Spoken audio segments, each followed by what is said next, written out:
It will reach you. Don't pounce for it.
Good evening. Welcome to Auroville Festival, Day 5. This year, Auroville Festival's theme is the first quality of Mother's symbol, sincerity. And we have a theme for each day also. And today, being the day of Maheshwari, our theme of the day is knowledge. And we have today Leve, Manu, and Varun with us to discuss about the multiple aspects of international zone. In Maheshwari's eye, all are portions of the one. In this session, we shall explore the role of the international zone in its attempt to manifest a living example of unity in diversity applied on a global scale at the level of various nations and cultures which comprise today's humanity. How might the elements from various cultures aid in forming a bridge between what we have been and what we shall become, urging constant progress and lifelong learning? That's going to be the broad theme around which we are going to explore. So, Leve, Manu, you have joined us before. For Varun, so the format is such that we begin, from your understanding.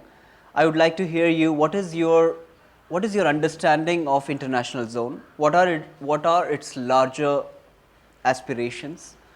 And from there, we will take our conversation towards the how aspects, how do we achieve the aspirations that Mother has set forth for us? And then finally, we end with the immediate, doable, practicable things that we need to manifest. May I invite now Leve to opening remarks on international zone. Okay, the international zone is one of the 4 zones that were the first task or indication that the Mother had given to Roger when she started talking about the city that she was planning. She had drawn 4 petals and said these are 4 zones that are needed. The international zone is obviously the zone where she had intended to have some kind of a manifestation of something that would give the people the experience of the ultimate oneness of humanity. Mm-hmm. I don't think the world has moved that much since then. Today, still there may be some kind of more an understanding of the oneness of humanity. But specifically at that time, it was a quite new concept to come up with. And the immediate idea of what she intended with the international zone would for most people be, a World Expo, because she spoke about pavilions of all the countries in the world. And so that sounds very much like a World Expo that has existed since the 1850s or something. And she had the experience herself very clearly and very positively of the Expo in Paris in 1900, which was a very advanced kind of thing. Apparently, they had a more than 3 kilometer, 3.5 kilometer stretch, or even like a flyover kind of thing, of an electrical rolling pathway.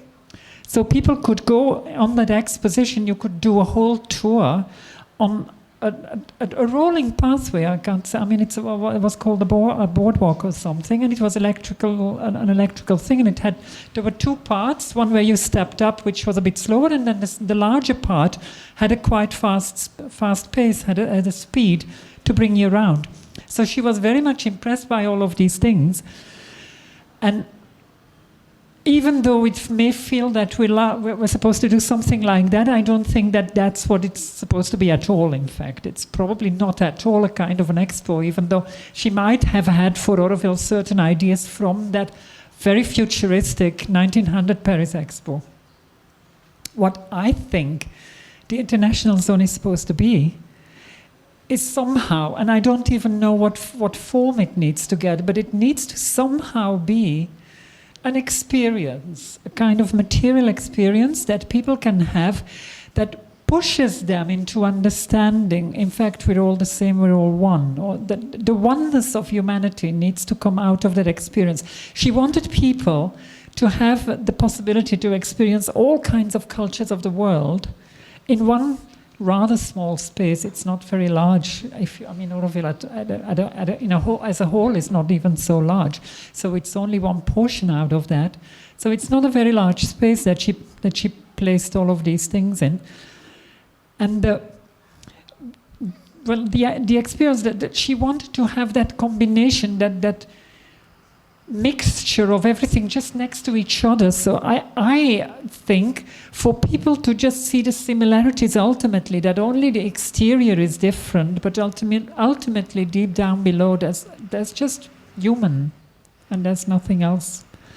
So now how that needs to be, how to give that form, I don't know right now, but the point is for 50 years hardly anything has happened here. We're in the middle of Bharat Nivas, which is the pavilion of India. Yeah. Which has had a lot of development at that very early time. It was started immediately. And apart from that, there's hardly anything. There's a Tibetan pavilion, which we're not allowed to call the Tibetan pavilion because the Chinese government can't accept it, because Tibet is not an independent nation. So officially the title is Pavilion of the Tibetan Culture. Then there is the Inukshuk. Yeah. Then there was also first the American pavilion from the US, which then seemed to be what appeared to be placed in a completely wrong location and then needed to turn itself into the international house. Yeah. And then there is now something like the French pavilion, but let's face it, that's not really something where anything really happens. So, I mean, it's a very temporary kind of small thing. It's like a placeholder kind of thing, more or less.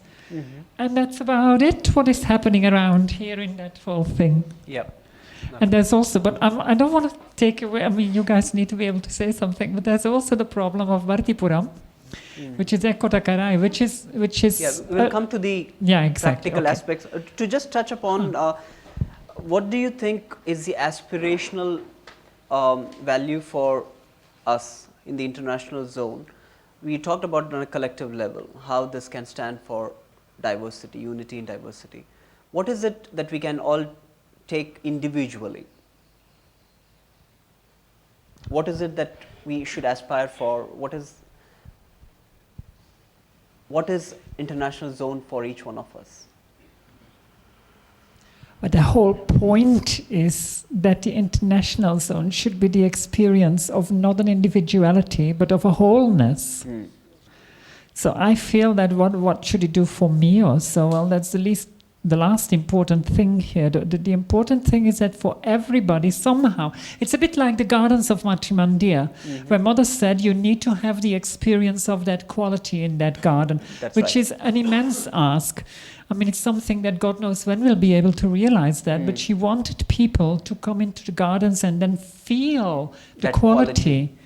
And that's for me about the same thing in the international zone. People should come here and somehow feel the unity of humanity. Just feel that, feel also the beauty of all different cultures, but feel at home in all of the cultures. Instead, I come out of Belgium, out of Europe, and xenophobia is just part of the culture, you know. It's, I mean, you need to be xenophobic in order to do something like colonization. Otherwise, I mean, if you can't other, and if you can't put these other people in a very different category than you, how can you start killing all of them and subjugating them? So the experience that we all should have, I feel, is that it's beautiful, different outsides, all very exciting, and a feeling of belonging to each of the cultures. Wonderful. Okay. So, I mean, I think there is a cue for you there to talk on. How do you really achieve that? It's quite a high ask, isn't it? Well, it's a very high ask and it's very abstract. And that's why we are here. It's very abstract and very complex. And so I would rather not interpret it. I would rather use Mother's stated objective of the international zone, which she clearly wrote. And this is goes like this. The first aim will therefore be to help individuals to become aware of the fundamental genius of the nation to which they belong, and at the same time to bring them into contact with the ways of life of other nations, so that they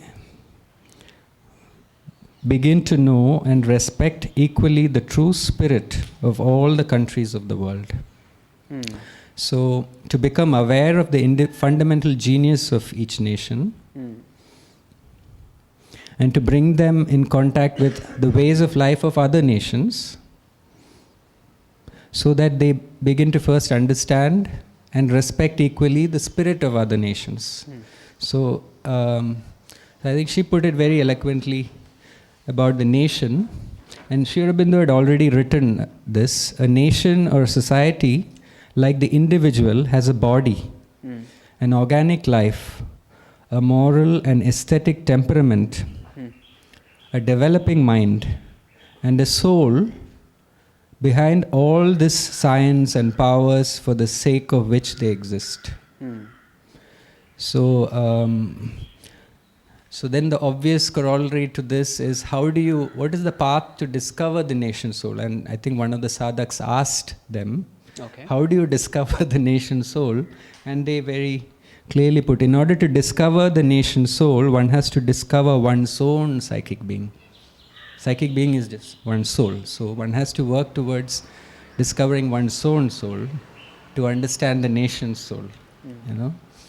So then, if you zoom back and see what exists, like Leva very clearly put, what exists right now, what has been realized and what has not been, it becomes more or less clear what is the state of work that individuals or groups have put in to realize. The credit, I guess, for all of what exists in this space, it goes to the mother, Bharat Nivas. And I would say it also goes to Bankim Chandra Chattopadhyay, whom Sri Aurobindo called a rishi, who wrote the famous poem Vande Mataram. So that poem captured the spirit of India and the soul of India. For the first time, it found expression, and it sort of lit the freedom struggle, catapulted the freedom struggle to a great height. Yeah. So what we need to do is discover such pieces from around the world, I feel, as a way forward. Such works of poets, writers. It doesn't necessarily have to come from Aurovillians. Unfortunately, that burden has been for too long put on existing Aurovillians of the different countries to do the research, to find and all that. It has to go literally as a challenge to the governments, because Mother clearly said that the governments have to take clear responsibility, initiative, and also invest financially. And I see that has happened in Bharat Nivas, it has happened in Tibetan Pavilion, and so they exist. It didn't happen with American Pavilion, and so it vanished. Because that was like a jugaad, it was like they tried to wing it. The American way. The American way. So winging it, when the mother clearly put down the way ahead, was not the right thing to do, you know. Perhaps they brought their soul there. Yes. Well, I don't want to say anything about No, that, just kidding. but Yeah. the point here is that if there is a clear roadmap laid out by the mother and, in this manner, that you have to approach the governments, the government to government involvement is absolutely essential. Yes. Why is it so difficult to see that realized? That. Especially now that the government of India has woken up with a great interest, now is probably the time to excite all the other governments in the world. And I just did a quick math. Okay. We have about 170 acres in the international zone, and probably about 50 is already developed and taken. So if you divide the rest with the 191 countries that are not represented, you get roughly about 0.4 acres for each country, which is not a small piece of land. This 0.4 is removing the land for roads and paths, you know. Okay. If you remove those access areas, you would still get about half an acre, which is good enough to do a kind of like whether you call it expo or whether you call it something else. And I found the word spiritual universalism, which is the English version of Sanatan Dharma, spiritual universalism. So a kind of demonstration of spiritual universalism, demonstration of Sanatan Dharma would actually be a right pitch, you know, and India being a catalyst in that area. The Indian rishis have spoken the earliest, thousands of years back about this, you know. That's right. And so, and Sri Aurobindo also mentioned it in Uttarpara speech about this Sanatan Dharma as the way to take India as a spiritual leader of the world, you know. So, and so it's very important to go back to the first principles here, because we've failed miserably, as Lever put it, for the last 50 years to realize this zone. And if we continue the same path, using the same methods, using the same groups that exist, the International Zone Coordination Group, and the same kind of politics that they play between the town planning and the local group, and then there's all this kind of warring that happens. If we continue like this, even 50 years down on the 100th anniversary of Auroville, we'll have exactly the same story to tell. We'll have Bharat Nivas, we'll have Tibetan Pavilion, we'll have a failed American pavilion.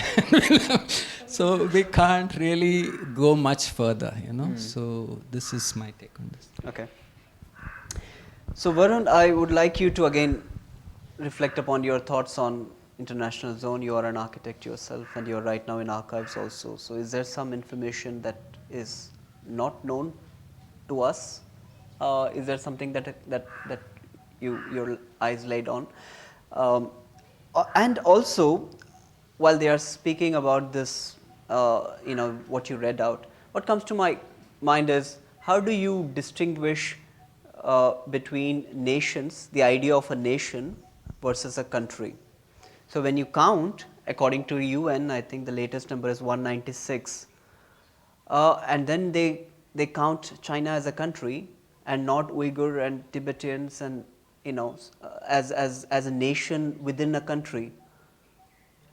No, for example, Pakistan also has, say, a Baluchistan, which is a nation, a Sindh, which is a nation. You know, Punjab perhaps is too much.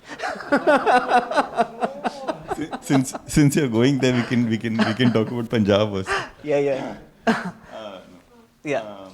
True. Yeah. So how do we? What should we, as Auroville, where should our emphasis should be? Should it be on the nation as a culture? And in that case, even within India, it's not just one culture, no? Tamil is a culture which predates even the geographic India in that sense right now as it stands. And there are so many of them. What do you think how can we go about this? What are the, and what are the aspirational qualities towards that? And perhaps when we talk about the soul, the nation's soul, that's where it lies. It's not with the political country that we think it is. Yeah, very good points. No, I think, so I think one of the reasons why we talk about nation soul is because Sri Aurobindo spoke about that. as the largest collective with a collective soul.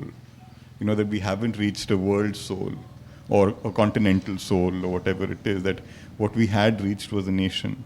But I think how you define a nation, it depends on, on who's talking about it.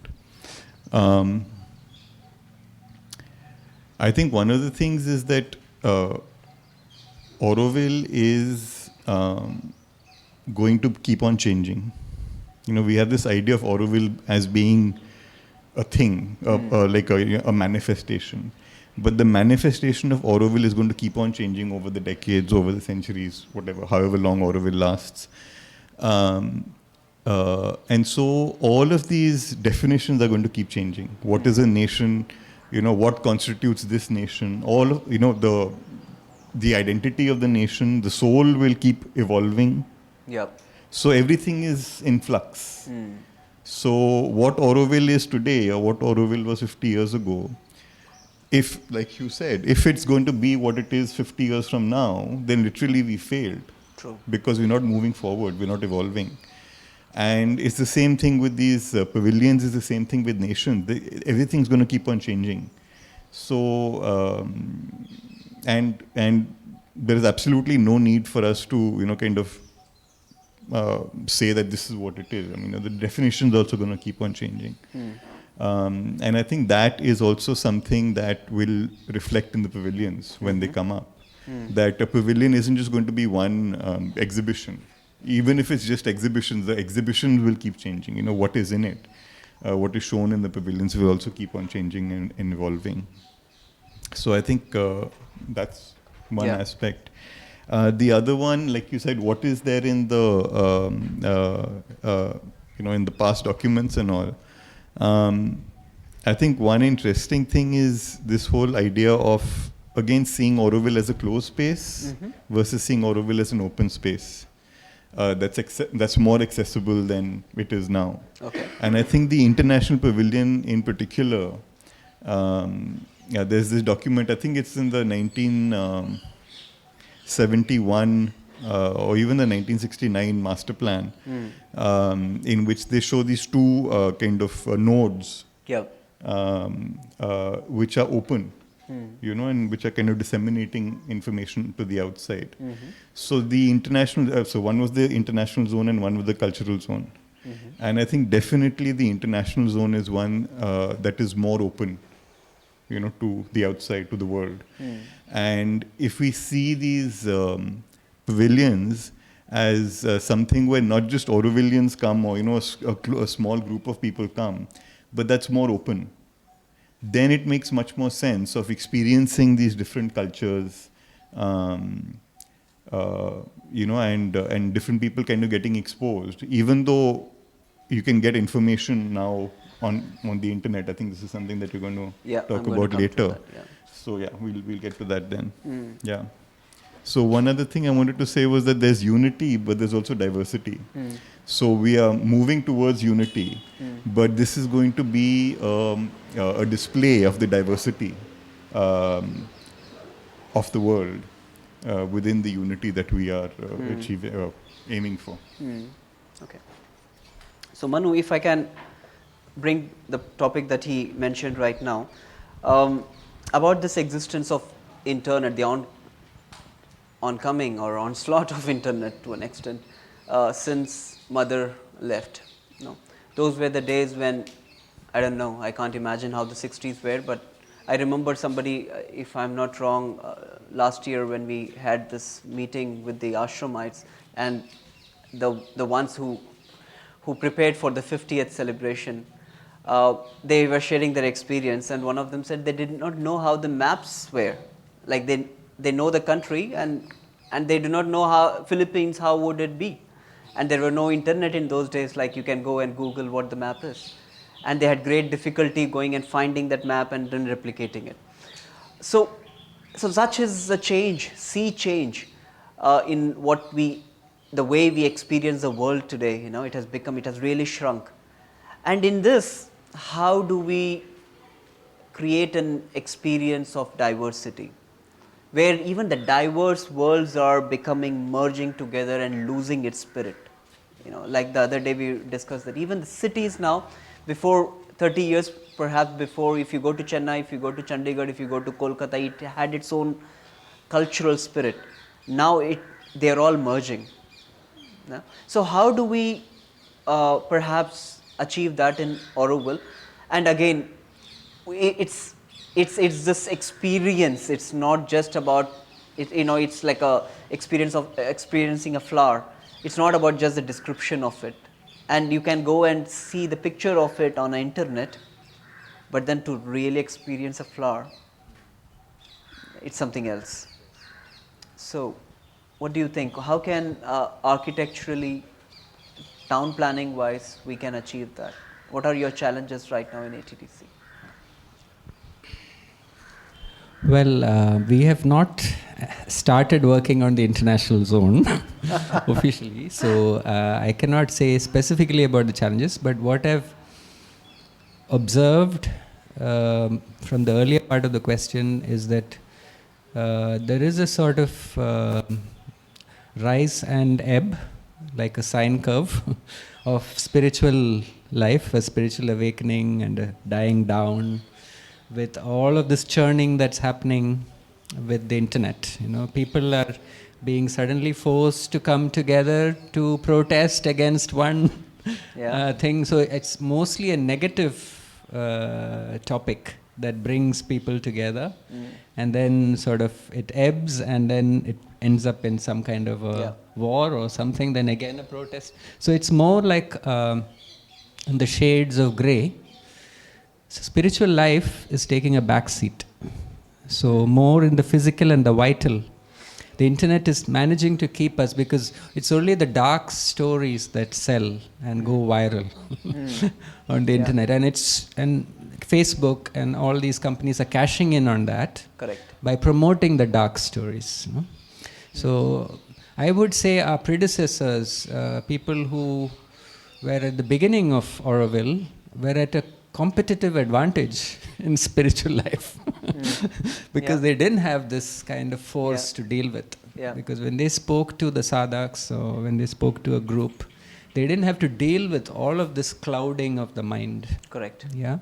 So having said that, and the latter part, the practical part of realizing on the ground, I would say the biggest challenge is to deconstruct the political constructs of nationhood and of even countries coming together. For instance, the NATO countries, Axis powers leading to NATO, and then you have the European Union and with the Americans. And so all those forces, I could see, having lived here 10 years or so in international zone, I could see a lot of that working even within the planning process, you know. So how to overcome that in a practical day-to-day level, where those associations which are based on simple political unity, and that political unity is fueled by the news force. I would say the news force. Everybody is constantly clued in on the news, what is happening, and that force is pushing people to get polarized, you know. And people with the polarized notions are coming to achieve a great synthesis, what Mother and Sri Aurobindo spoke. And with this background, how can you even start spelling the first part of the S of the synthesis? You know, you can't even hope to do it. So those meetings of international zone planning, I've attended, I think, close to a year of these meetings. Totally futile. Because all of it was about my fence and your fence, and how can I push this one that side, and how can I, you know, those guys are coming to poop here, I want my fence extended, and, you know, these kind of things, you know. And all this was being done at the back of ATDC, because constantly the talk was that ATDC is ineffective. And so we have to decide in the international zone. So it was like a quasi-government running the show here. And I would say we need to deconstruct these existing structures that govern the international zone. In fact, at one point I checked with ATDC. ATDC, in fact, was referring to the self-appointed groups here for building permissions.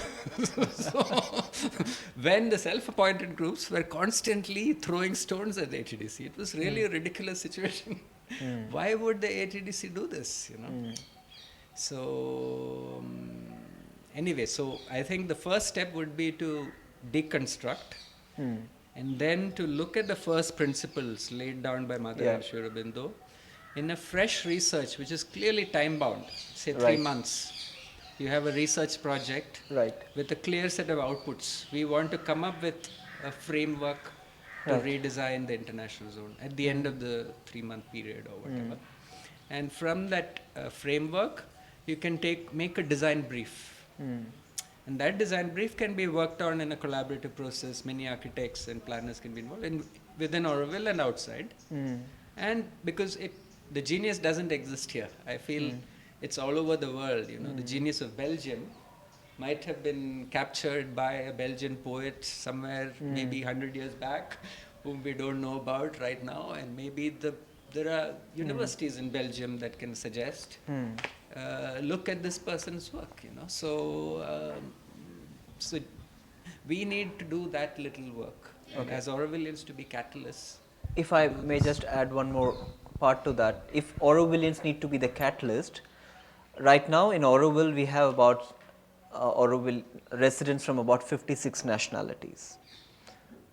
What about 140 who are not here? So, do we leave that space blank for them, 0.4 each?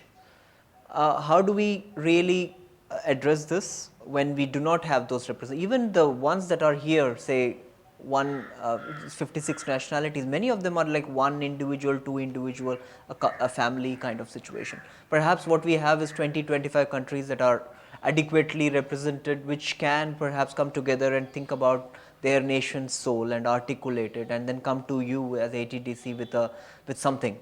You know? Otherwise, what do we do? Do we then wait for the government to engage? That's where the role of the government comes in. I feel that the individuals in these small countries represented in India have practically no power to reach or convince their governments to act in Auroville. Right. But the Indian government, considering the particular strategic role that India is playing in the world, being the president of G20 and a whole lot of other things India is engaged in, the voice of the Indian government is much more stronger, and other countries are able to receive it with grace. You know? So, if the Indian government would make an appeal to the countries of the world to participate in the international zone, to develop in small ways, to express the artifacts of their culture, food, whatever, dance, music, in terms of whichever way they would perceive it, and of course representing the fundamental genius of the country. So to involve the leading universities in those countries, to identify the right literary figures to lead that work, and to direct the architects of that nation, if possible, to participate, you know. So if it is possible in the World Expo in Dubai and in Paris and all that, in short periods of time, led by those governments, why is it not possible in India? You know, it's ridiculous to imagine it's not possible. In fact, it is more feasible if the government wants to do it than if any of us want to do it. No? So that's the only way ahead. Fair enough. Live, if I may to little bit probe you on the same thought. Can I say something just straight up? Sure. I mean, can I just cut you off? Thank you, dear. Now, but this, I have the feeling that this is kind of the thing that Mother wanted us to start. I mean, it's like scratching our heads and thinking about and do, because what is very obvious is that nations, indeed, I mean, first of all, the Asura falsehood, Mother named him the Lord of the Nations. So that's already an indication of something. Then is it about countries? It's about, what is it about? Because in fact, even if India is some kind of a country or so, and that has then a soul, but it has so many different cultures. So yeah, what is it about? Is it about cultures? Is it about countries? Yeah. But countries are just lines on a globe. That's just political nonsense. That means nothing. Belgium is not a culture. It's not a country. I mean, it's a political decision in 1830. With the help of big banks and stuff like that, where just lines were drawn. It's just like cutting Pakistan out of India. It's a stupid political. I mean, it's like the cut-up of Yugoslavia in the Balkanization. Right. Somebody takes a decision one day and just draws different lines. Yep. Where does that soul go? That's what, I mean, somebody posted that recently somewhere, that Mother had been asked after Pakistan had been cut off of India, like, is the soul now cut into pieces? And Mother said, no, the soul remains one. It's just that Pakistan still belongs to India somehow. It still belongs to that soul. That's just temporarily some line that divides, which should not be there. Yep. But so if we have to represent something here, at the same time, we need to start doing something. Right. It's not possible to keep nothing in here. It's been way too empty for way too long. So we need to start doing something. But in fact, more or less like in the Gardens of Matrimandir, we need to have that flexibility that we do something, and regardless of what it has cost, or regardless of who put what time and effort and creativity in it, and regardless of who finds its top of the tops or whatever it is, we should be able to just let go of it and say, okay, wait a second, we've got this all wrong. Let's start all over. Let's keep whatever we can keep or so, but let's just rethink this thing, because we've got totally new insights in what is supposed to be happening here. And not be scared of scrapping what we did, and just say, wait a second, we're way ahead now. Because that whole nation thing and that thing, we've got an insight in how this works and where cultures go. If you would take all of the lines of the nations away from the earth and you would just look at cultures, you get very fluid things, because cultures cross over, and you go from one region that really encapsulates or expresses a certain culture into something that's more, and then you get into another culture that's more pure and so. Right. Okay, I mean. Yeah. So I want to ask this now to you, if I may flip what Manu said right now, and pose the question in this way, that he said the burden should not be on Aurovillians. It should be the government which should reach out to other governments. Now we have look at the priorities in front of India, and 20 square kilometers in the length and breadth of India is minuscule, is big, the word. But the idea of Auroville is far larger than what we are physically, correct? So should we rest that government will at some point pick it up, or should we take the responsibility to do it ourselves? Okay, and if you can add to that also, if you can reflect your thoughts on, when it's an international zone, should Indians should we keep out of it? Should we leave it upon the Belgian citizen to think about reaching out to the Belgian government? Or if we should all forget about which nationality we are here from, but appreciate multiple cultures, nation souls, and try to invite them ourselves. And that could be the responsibility on everyone, each one of us. So should we rest, or should we take the responsibility on ourselves? You're asking a lot of questions at the same time. You know, it's difficult to remember what you all have asked now.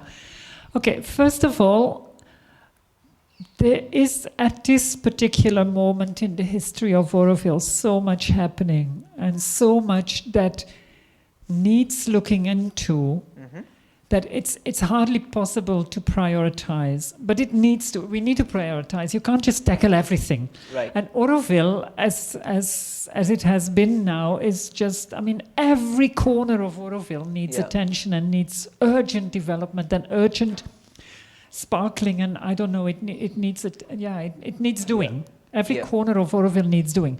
But the TDC cannot be, I mean, the group is way too small. There's so much already that's being looked into. And it's just physically impossible to do more than that. So the first priority for Auroville right now really is to grow. We need way more people.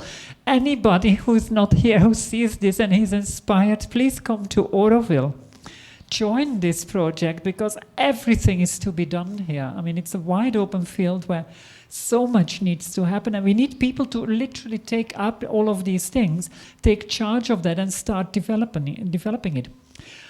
I think the question that you ask, should the Indians stay out or not, I think it's rather irrelevant at the moment, as long as something happens from somewhere.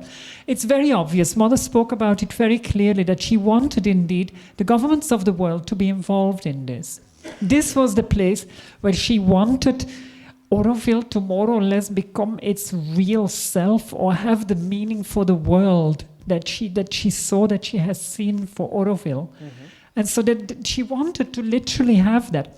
I must say this, in my personal experience, the visit of the delegation of the G20 for me was like a tiny drop of that kind of thing, where she saw that Auroville would be an international magnet of some sorts, where people don't need to come and live on, I mean, where a lot of international events would happen, where a lot of people would come and experience something, to have an international unity, where people would come for positive experiences of international. I mean, yeah, because nations are political entities. Right. I mean, the very silly thing is that people say no politics in sports, but every sport event is based on nationalities and nations, so it's ridiculous. It's saying like you can't have politics, but you need to compete as a politician. Anyway, so that whole thing to just scrape away little by little, we need to have something happening here. But who's going to do it? I have no clue right now, but somebody will have to step forward, and we'll have to just be open that something comes. You want to say something about that? That was our attempt, in a way, to kind of discuss these things, so that there is some scraping. Yeah. Okay, there's these two ideas. There's the idea that the governments need to take leadership. And then the idea that nations are not defined by boundaries. Yeah, they're conflicting. Yeah. Because how do you get the governments to take ownership if you don't even recognize their statehood or political identity? So when do we start the work? Do we wait for all the countries to reformulate into their cultural soul? Or do we, which is what we're possibly doing right now, or should we shift track and say, however imperfect the current scenario of the global nations, we take the formula, take the leap that Mother wanted us to do. Mother said, collaborate with the governments in this 170 acres. Not the whole of Auroville. 170 acres, you collaborate with the governments of the world to realize something that is beyond us at present to understand. Whatever happens will happen, you know. So if you take the master plan of Auroville, you have the industrial zone at the top, the residential zone at the bottom. You have the international zone and the cultural zone. So just hold this mic. So it's like this, you know, the international zone and the cultural zone. Holding the peace, you know. So this is a kind of a great symbolic handshake, you know, of Auroville to the world. A handshake of goodwill. We are holding peace in the center. An international zone being one, and culture of Auroville being the other. So we cannot really work on international zone devoid of working on cultural zone. It has to be both in tandem. It has to go hand in hand. Hand in hand.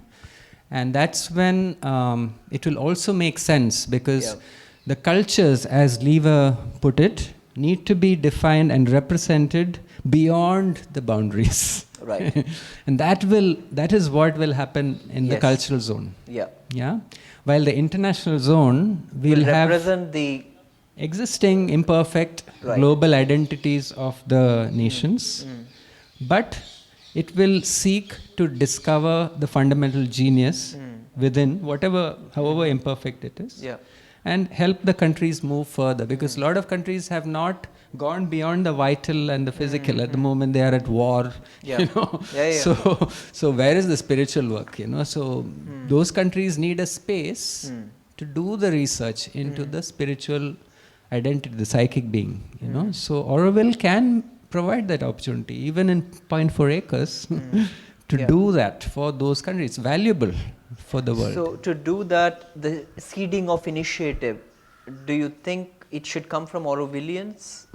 I believe Aurovillians can be catalysts. So, like I, as an Indian, have a great responsibility sitting in Auroville to write to the government of India and tell them, look, now is the time, let's push ahead and reach out to the governments of the world. Right. You know, you as a Belgian person, maybe perhaps could write to the Belgian the leader. Is it a prime minister or a president?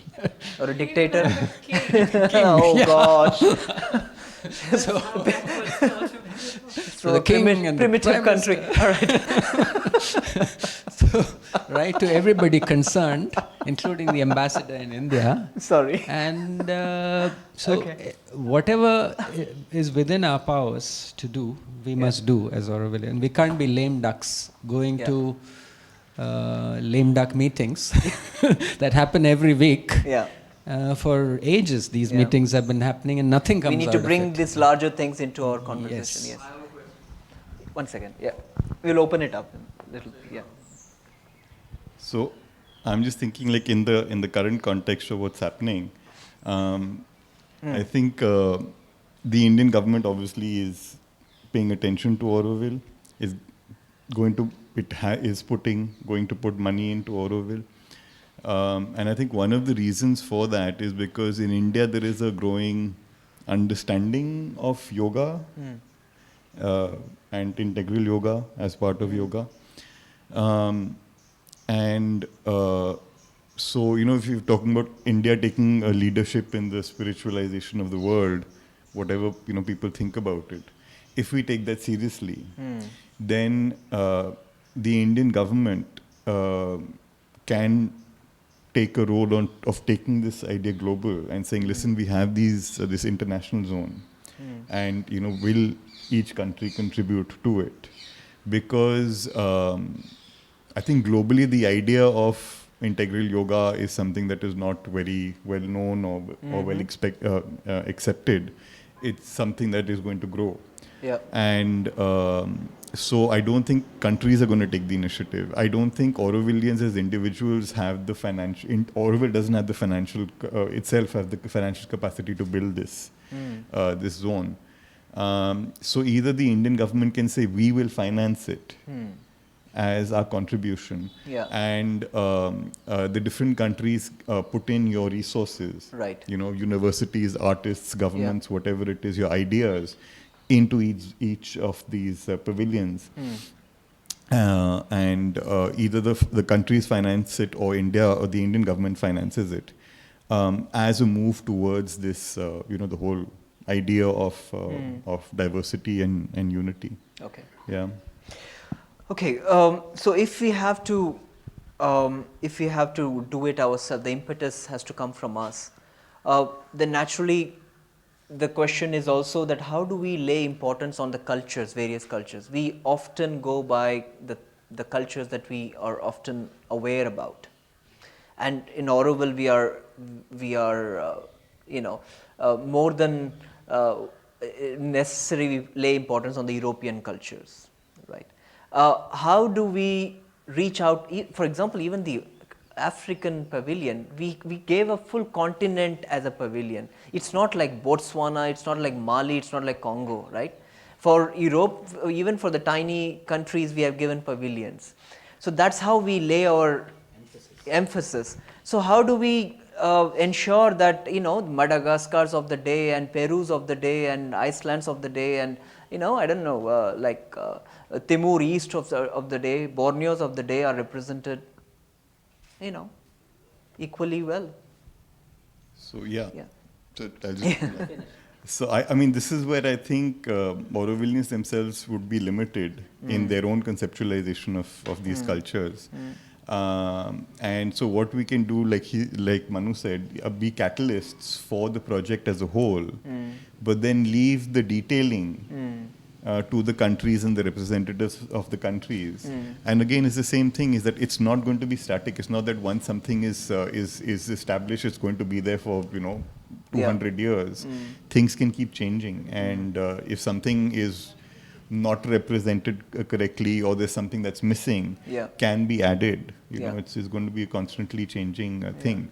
But definitely, I don't think Aurovillians, we have the capacity right now, at least, of conceptualizing everything.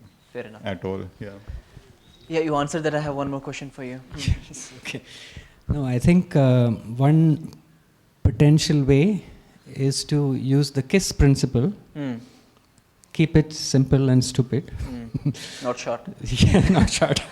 Keep it simple and stupid. How can you make a simple and stupid plan of the international zone as an addendum to a letter to each government of the world? Right. Yeah.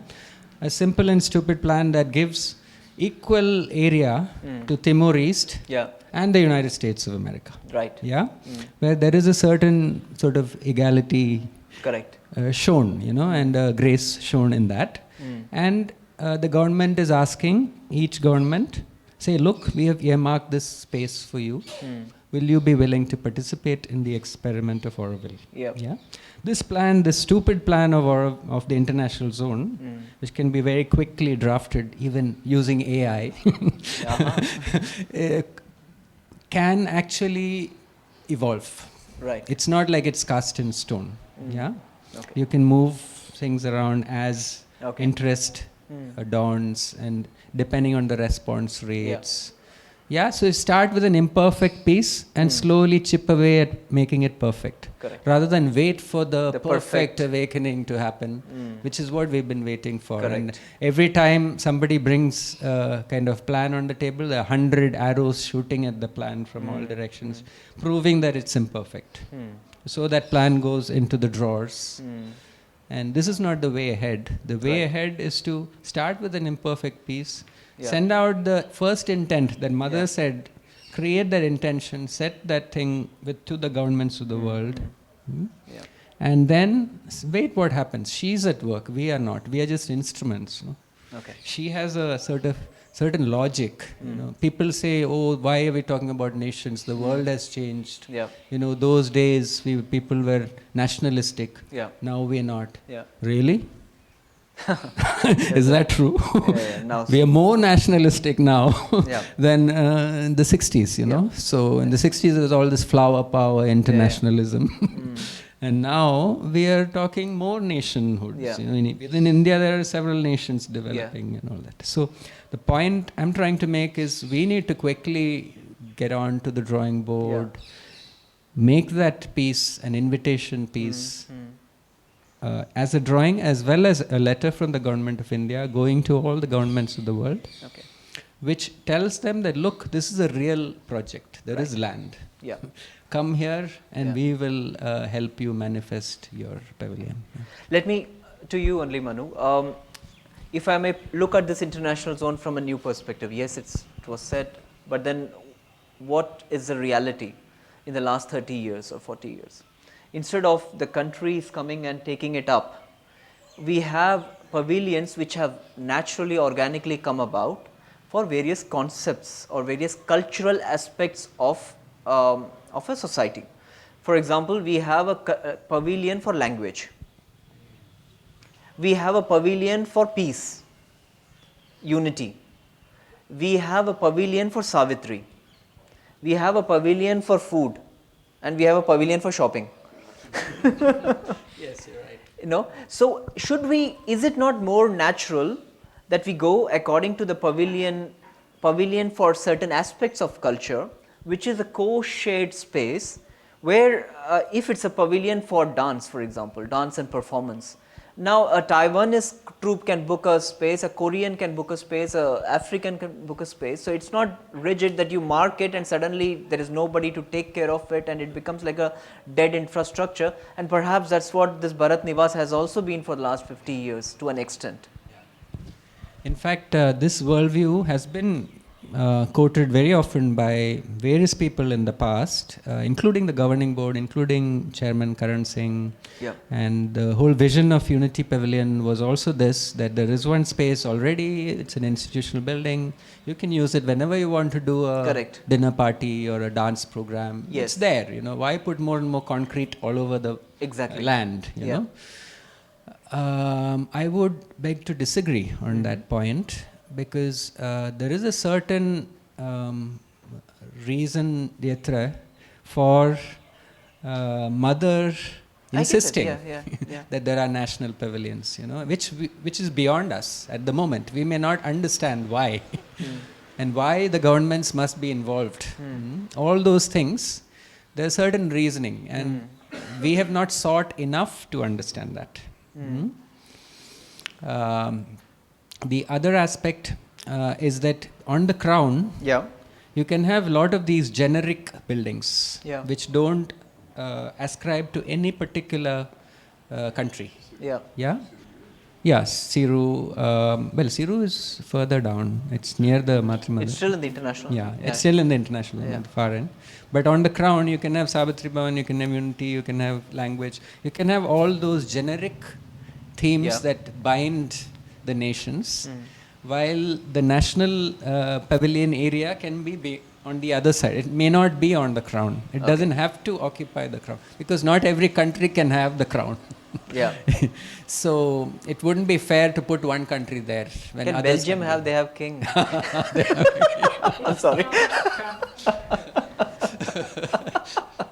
I wouldn't want to insult you. It's a political concoction. I'm insulting the whole of Belgium, but for me, Belgium is a political concoction. It just has for me, there's no reason to exist as an independent nation, because it's not historically anything. I mean, it's been part of things. Seriously, it doesn't have a history of that plot of land what now is Belgium. There's no such thing. So let's not talk about Belgium.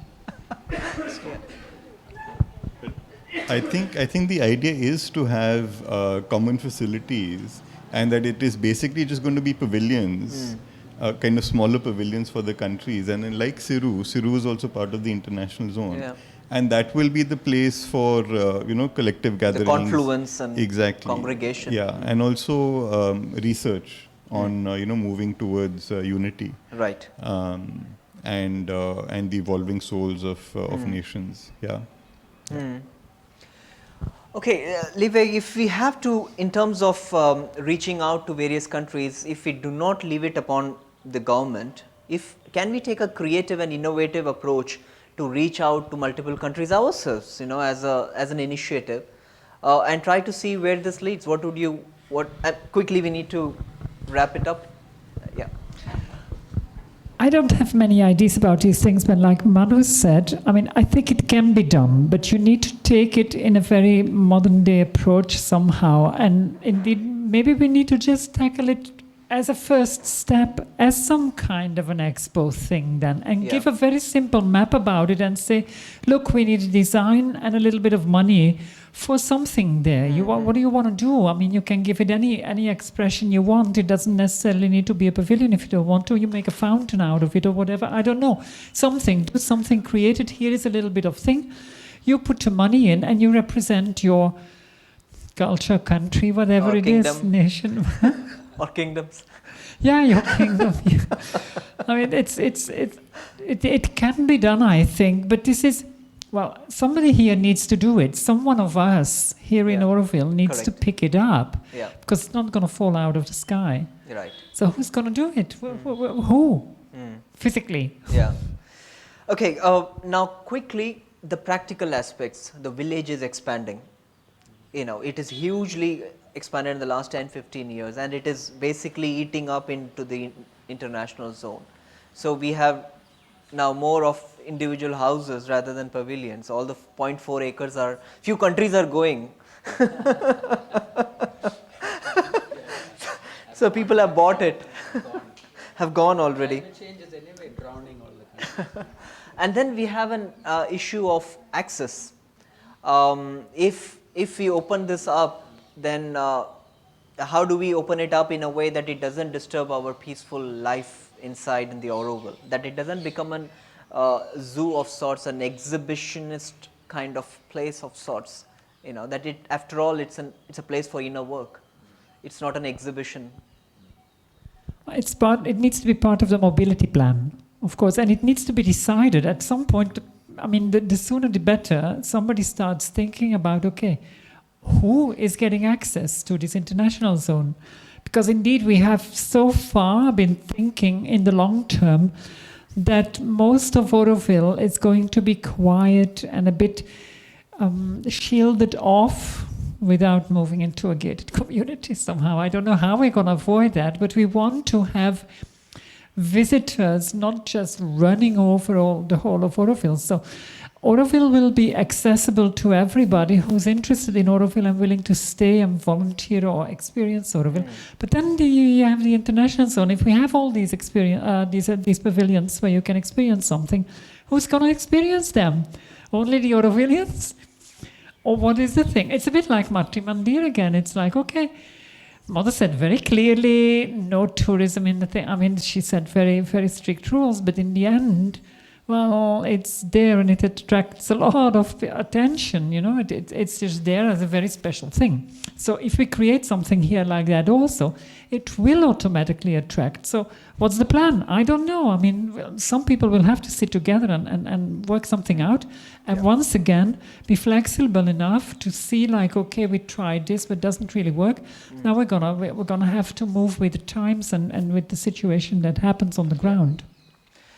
Okay, I have, as usual, a lot more questions to ask you guys, but then some other time.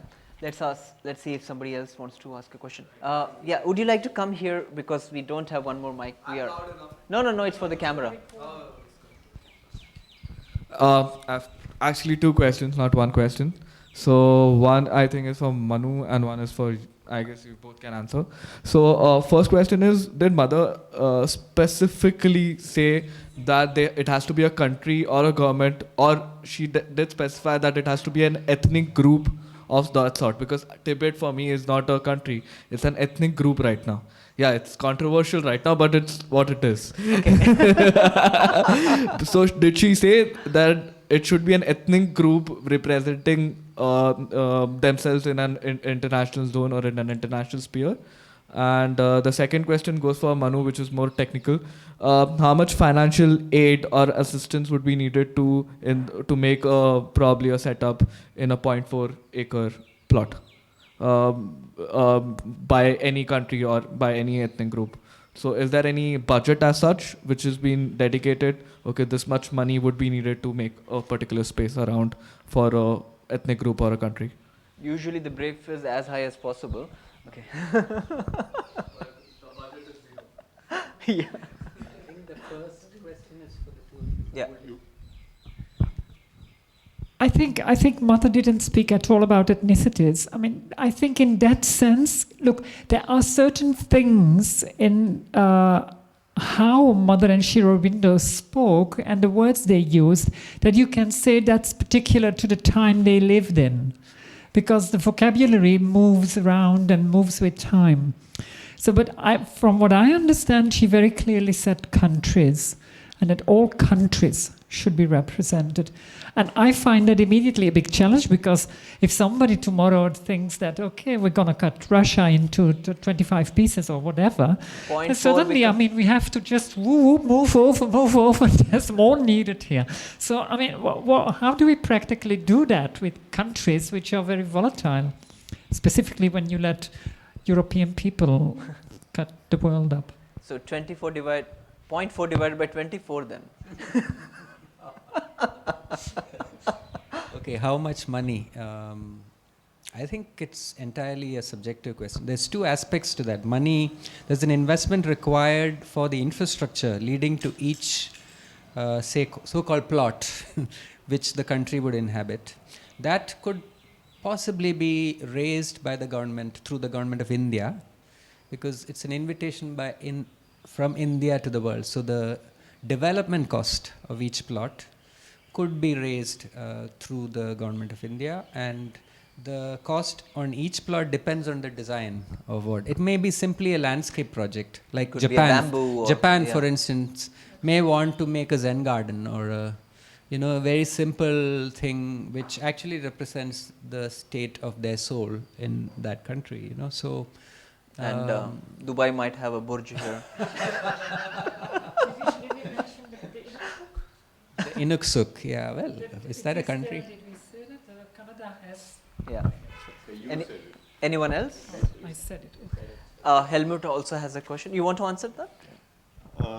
No, so just I wanted to add that Sri Aurobindo actually, when he speaks about nation and nation soul, it's not static. Also, he talks about collections. Like if you have a what's it called a country that has kind of invaded or whatever other countries and taken over, that sometimes there is a successful nation soul that's created in that collection of nations, and sometimes it's not. So it's not something that's this country. It's changing. It can change and evolve. Yeah.